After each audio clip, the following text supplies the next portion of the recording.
Bonjour à tous, alors aujourd'hui je vous retrouve pour une vidéo un petit peu particulière. Je vais vous dire tout ce que vous devez savoir pour rendre votre enfant complètement débile. Oui, évidemment c'est une vidéo à prendre au second degré, mais est-ce que vous savez tout ce que vous devez faire si vous voulez avoir un enfant le plus abruti possible et un enfant complètement raté?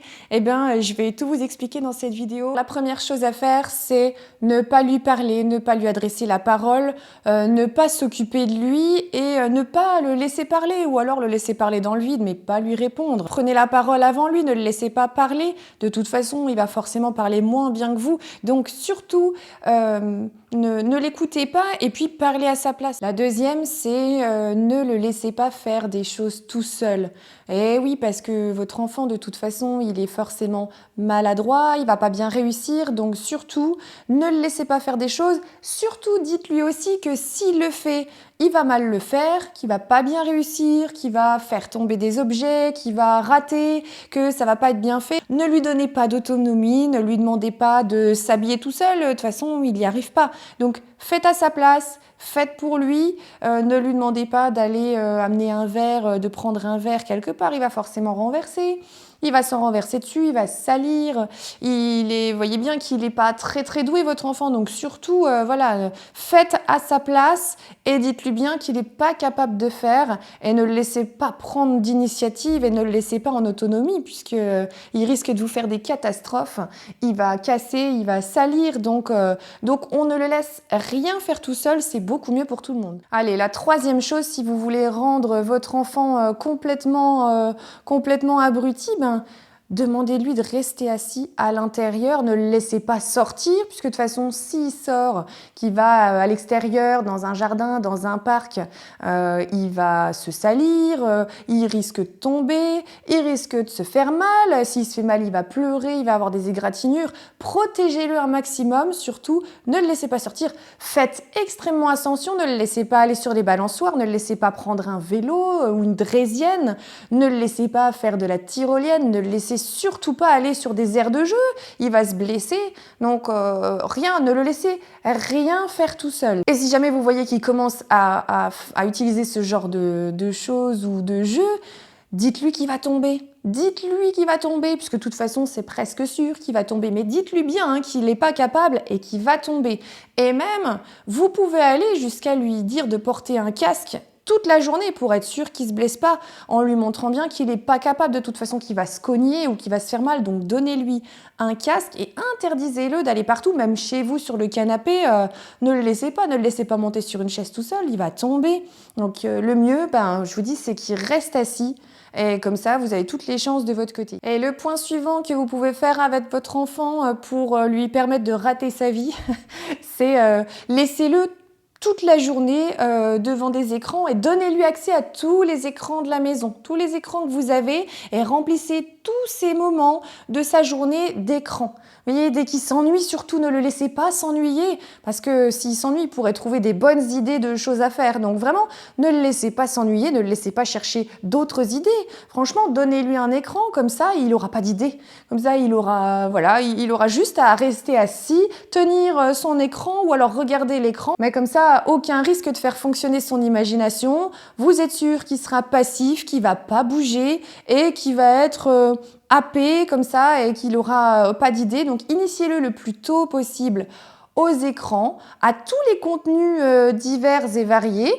Et même les choses qui sont soi-disant pas adaptées ou alors interdites au moins de tel âge, franchement, pas de limite, allez-y, faites-vous plaisir, faites-lui plaisir parce qu'il sera content, faites-le passer la journée devant la télé, c'est un petit peu comme les bonbons, on met des limites, mais finalement, autant pas mettre de limites et allez-y, vous êtes sûr qu'il va rater sa vie. Et du coup, ce qui en découle le cinquième point, c'est surtout ne lui lisez pas de livres, surtout ne prenez pas de temps avec lui pour lui montrer des livres.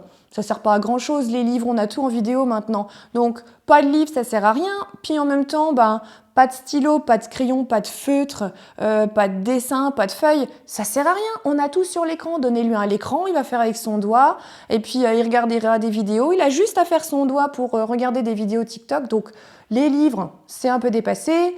Les stylos, les feutres, les dessins, l'écriture, laissez tomber aussi. Franchement, il n'en aura pas besoin. Pourquoi occuper son temps à faire ce genre de choses? Allez, le 6e point, si vous voulez rendre votre enfant totalement abruti, bah écoutez, franchement, moquez-vous de lui quand il rate quelque chose.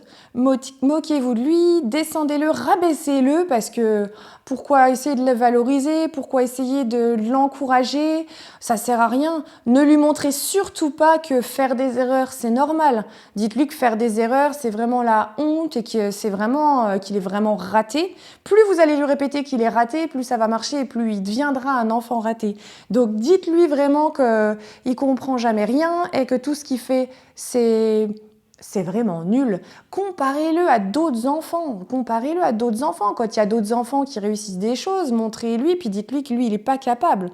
Comparez-le à son frère ou sa sœur. Ah bah dis donc, ta sœur, elle est quand même vraiment mieux que toi, elle réussit vraiment mieux. Ah dis donc, ton frère, t'as vu ça, il y arrive lui. Pourtant, il est plus petit. Voilà, comparez-le, rabaissez-le et moquez-vous de lui. Vous avez toutes les chances pour qu'il n'ait pas confiance en lui, qu'il grandisse en n'ayant pas confiance en lui et qu'il rate sa vie. Et enfin, 7e et dernier point, surtout ne le regardez pas. Ne l'admirez pas, ne l'encouragez pas, ne le regardez pas. Restez-vous tranquille, voilà, à faire autre chose ou sur votre téléphone, mais ne regardez pas ce qu'il fait. Il va venir vous appeler tout le temps, il va vous demander de regarder, il va vous demander de l'encourager. Ne faites surtout pas ça, ne le regardez pas, ne l'admirez pas, ne l'encouragez pas, laissez-le dans son coin. Un enfant, c'est pas fait pour nous déranger, hein. Ne lui donnez pas l'habitude qui vous dérange, vraiment, conditionnez-le et apprenez-lui qu'il doit pas vous déranger, qu'il doit vous laisser tranquille. Vraiment, le but, c'est pas qu'il vous embête, vous avez besoin d'être tranquille, d'avoir du temps pour vous. Donc, conditionnez-le à ce qu'il ne vous sollicite pas. Voilà, maintenant vous avez toute la liste pour faire de votre enfant un enfant raté, abruti, voilà, qui n'a pas confiance en lui et vous savez tout ce qu'il faut faire. Qu'est-ce que vous en pensez? Est-ce que c'est des choses que vous faites déjà? Est-ce que ça vous donne envie d'essayer? Bon, bah maintenant, je vais retourner la vidéo et je vais reprendre quelques points et je vais vous dire ce que vous pouvez faire à la place. Alors, le premier point, c'est parlez-lui, évidemment. Hein, je t'avais dit ne lui parlez pas, mais non, parlez-lui, échangez avec lui, répondez à ses questions, à ses sollicitations. Permettez-lui de prendre la parole quand il rencontre d'autres personnes. Laissez-le répondre, ne lui coupez pas la parole.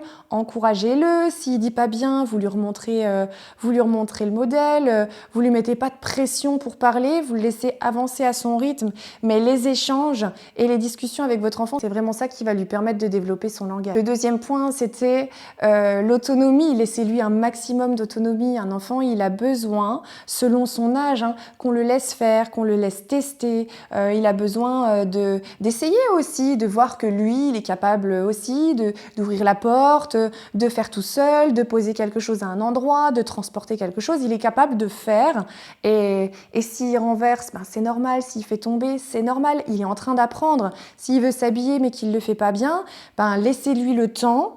Je sais bien que c'est pas toujours facile, mais essayez de lui laisser le temps pour qu'il puisse faire lui-même ses essais, pour qu'il puisse s'entraîner à s'habiller, pour qu'il puisse s'entraîner à mettre ses chaussures, pour qu'il puisse acquérir un maximum d'autonomie.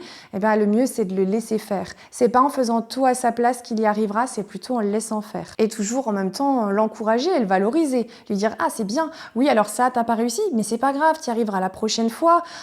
Si tu as besoin de mon aide, tu me demandes, mais sinon, je te laisse faire. » Voilà. Restez près de lui, laissez-le faire. Le but, c'est de l'accompagner tout en le laissant faire. Et s'il a besoin, il sait qu'il peut vous solliciter. Troisième point, c'était le laisser aller ou non à l'extérieur. Évidemment qu'il faut le laisser un maximum jouer dehors, courir, aller sur les balançoires, sauter, s'amuser, faire de la tyrolienne, faire du vélo, faire toutes les activités possibles, du tourniquet, enfin n'importe quoi, faire plein d'activités en extérieur parce que c'est ça qui va lui faire développer sa motricité et même aussi son courage. Voilà, il va tester des choses, il n'est pas sûr d'y arriver et il va aller de plus en plus haut avec la balançoire, il va aller de plus en plus vite avec le vélo. Voilà, il va faire, il va tester et il va aussi gagner confiance. Évitez de lui dire qu'il va tomber, puisque en fait, peut-être qu'il va tomber, mais ça sert à rien de lui faire focaliser là-dessus en le dévalorisant, en lui disant qu'il va pas être capable. Voilà, s'il tombe, il tombe, mais ça sert à rien de lui répéter attention, tu vas tomber.